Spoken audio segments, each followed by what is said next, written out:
নমস্কার বন্ধুরা, কাজল ভিলেজ কিচেনে সকলকে স্বাগত জানাই। রোজকারের মতো আজও রান্নাঘরে চলে এলাম। আজকের রেসিপি একদম অনুষ্ঠান বাড়ির মতো কিভাবে ঝুরি আলু ভাজা করবেন বা আলু ফ্রাই করবেন সেটাই আপনাদের সঙ্গে শেয়ার করব।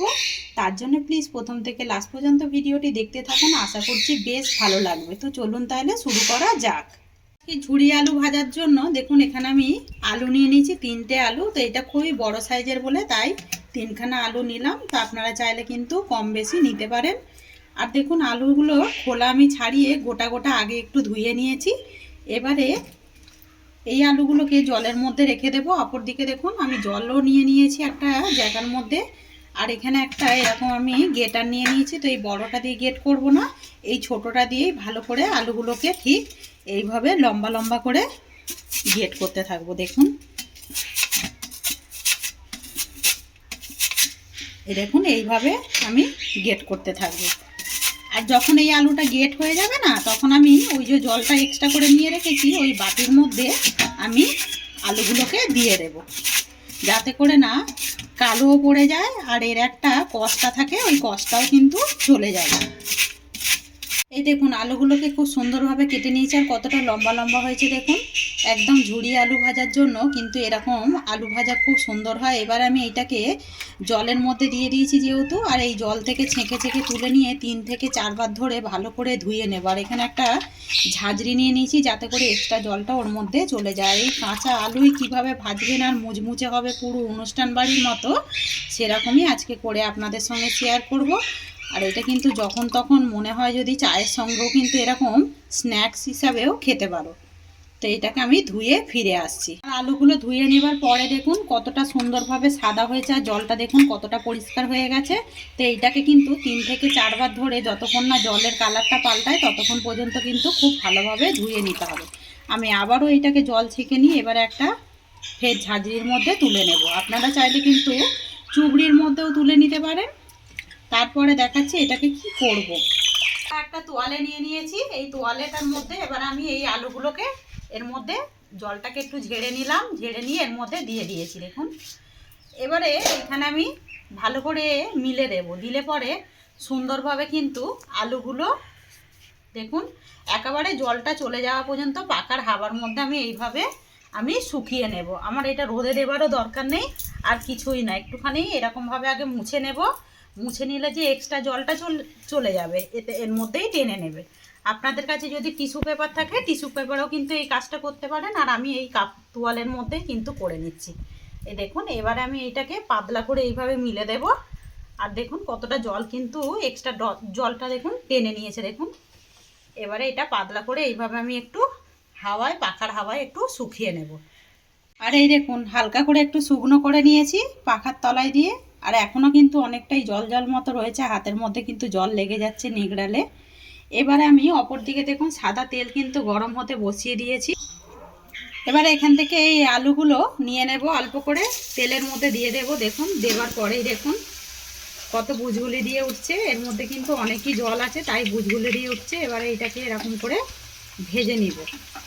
আর দেখুন তেলের মধ্যে কতটা বুঝগুলি কমে গেল আর তেলের মধ্যে কিন্তু ভেসে উঠেছে দেখুন আলুগুলো। এইভাবে একবার আলু ভাজা করে দেখবেন, যেমন ডাল ভাতের সঙ্গে কিন্তু নিরামিষ দিনে ভালো লাগবে, আর এটা কিন্তু বিকালে চায়ের সঙ্গেও ভালো লাগবে। বাচ্চাদেরকেও কিন্তু যদি এরকম অল্প করে একটু দেন তাতে করেও কিন্তু বাচ্চারাও অনায়াসে এগুলো খেয়ে নেবে, যেহেতু মুচমুচে একটি খাবার। আর দেখুন ভাজা দেখুন কতটা হচ্ছে। আর দেখুন আলুগুলো কিন্তু ভাজা হয়ে গেছে। এবার আমি এখানে একটা জালতি নিয়ে নিয়েছি, এই জালতির মধ্যে তুলে নেব। আর আপনারা কিন্তু বুঝতেই পারবে তেলের মধ্যে দেবার পরেই কিভাবে, মানে যখনই এগুলো ভেসে উঠবে তখনই মনে ভাববেন যে আলুগুলো কিন্তু অনেকটাই হয়ে এসেছে। এই দেখুন আলুগুলো কতটা সুন্দর লাগছে দেখতে দেখুন। কয়েকটা উপকরণ দিয়েই আমরা কিন্তু এরকম আলু ফ্রাই করে নিতে পারি বাড়িতেই খুব সহজে। আর অনেকটা কিন্তু যেরকম ঠিক অনুষ্ঠান বাড়িতে হয় সেরকমই ঠিক লাগছে দেখুন। চাইলে কিন্তু এখানে 1 ফোঁটা করে লবণও দিয়ে দিতে পারেন, আমি এখন দেব না, লাস্টে দেখাচ্ছি এর মধ্যে কি কি দেব। আর এই দেখুন এই আলুগুলোও কিন্তু বেশ একেবারে হয়ে এসেছে দেখুন, তেল থেকে কীরকম ভেসে উঠছে দেখুন। দেবার পরে কিন্তু ডুবে যাবে আবার দেখবেন এইগুলো কিন্তু বুলবুলি দেওয়া কম হয়ে যাবে, তখনই বুঝতে পারবেন যে ঝাঁসা অবস্থাতেই কিন্তু হয়ে এসেছে। তা আপনারা যেরকম খেতে চান একটু লাল লাল করেও ভেজে নিতে পারেন, আর একটু এরকম হালকা কিন্তু ভাবেও রং একটু থাকাতেও ভেজে নিতে পারেন, এতে করে দেখতে কিন্তু সুন্দর লাগবে। তো এই একইভাবে আমি আলুগুলোকে ভেজে নিয়ে ফিরে আসি। আর দেখুন সব আলুগুলোই কিন্তু ভেজে নিলাম, আর এগুলো খুব তাড়াতাড়ি কিন্তু হয়ে যায় দেখুন। আর এগুলো ভাজতে কিন্তু বেশ ভালোই লাগে। বিকালে দেখুন চায়ের সঙ্গে আড্ডা মারতে মারতে কিন্তু টিভি দেখার সময় এরকম কিন্তু আমরা এক মুঠো নিয়ে চায়ের সঙ্গে খেতেই পারি। আর দেখুন ভাজাটা দেখুন কতটা সুন্দর লাগছে দেখুন। বাড়িতে থাকা কয়েকটা আলু দিয়েই এত সুন্দর একটা মানে আলু ফ্রাই ভেজে ফেললাম। অপরদিকে দেখুন আমি কয়েকটা উপকরণ নিয়ে নিয়েছি। আপনারা চাইলে কিন্তু এরকম শুধু বাদামও দিতে পারেন, শুকনো লঙ্কাও দিতে পারেন।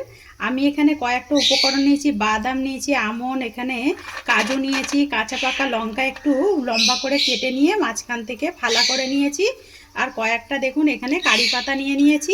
এবারে এইগুলোকে আমি তেলের মধ্যে ভেজে নেব। তো তার আগে প্রথমে দিয়ে দেব এখানে আমন্ডটা দিয়ে দেব। তো আমি আগেও বলেছি আপনারা চাইলে যে কোনো একটা দিয়েই দিতে পারেন, শুধু আর না দিলেও কিন্তু হবে। আমন্ডটা কিন্তু হালকা একটু ভেজে নিলাম আগে, এরই মধ্যে এবারে দিয়ে দেব এই চীনা বাদামগুলোও দিয়ে দেব।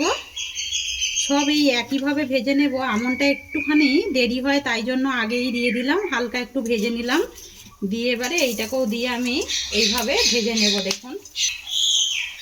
আর দেখুন বাদামগুলোও যখন ভাজা হয়ে যাবে এবার আমি এর মধ্যে কাজুটা দিয়ে দেব। কাজুটাও দিয়ে দেব, দিয়ে এরকমভাবে তেলের মধ্যে ভেজে নেব। আর দেখুন কতটা সুন্দর দেখতে লাগছে দেখুন, আর খেতে তো আরও বেশি দারুণ লাগবে। আর কাজুটা খুব বেশি ভাজবো না কারণ তেতো লাগবে। এবারে দিয়ে দিলাম এখানে আমি কাঁচা লঙ্কাটাও দিয়ে দিলাম, আর এই সময় আমি দিয়ে দেবো কারি পাতাটা। দেখুন আমি আগে থেকেই ধুয়ে একটু জল ঝেড়ে রেখেছিলাম, তাই গোটা গোটা দিয়ে দিলাম। আপনারাও একটু কারি পাতাটা একটু ধুয়ে নেবেন। আর দেখুন ভাজা হয়ে গেছে, আর বেশি ভাজবো না, তাতে করে কিন্তু পাতাগুলো পুড়ে যেতে পারে, রঙটাও খারাপ লাগবে। এবারে দিয়ে দেবো এই আলু ভাজার মধ্যেই দিয়ে দেবো। আপনারা এখানে কিন্তু কয়েকটা উপকরণও দিতে পারেন, একটুখানি চিনিকেও কিন্তু গুঁড়িয়ে দিতে পারেন, আর দিতে পারেন এখানে চাট মশলাও দিতে পারেন। আমি এখানে সাদা সিম্পল নুন নিচ্ছি বা লবণ, আপনারা চাইলে কিন্তু এখানে বিট নুনেরও ব্যবহার করতে পারেন। দিয়ে এবারে খুব ভালো করে এটাকে মিশিয়ে নেব। তো তার আগে একটু এইগুলোকে ছাড়িয়ে ফেলে দেব।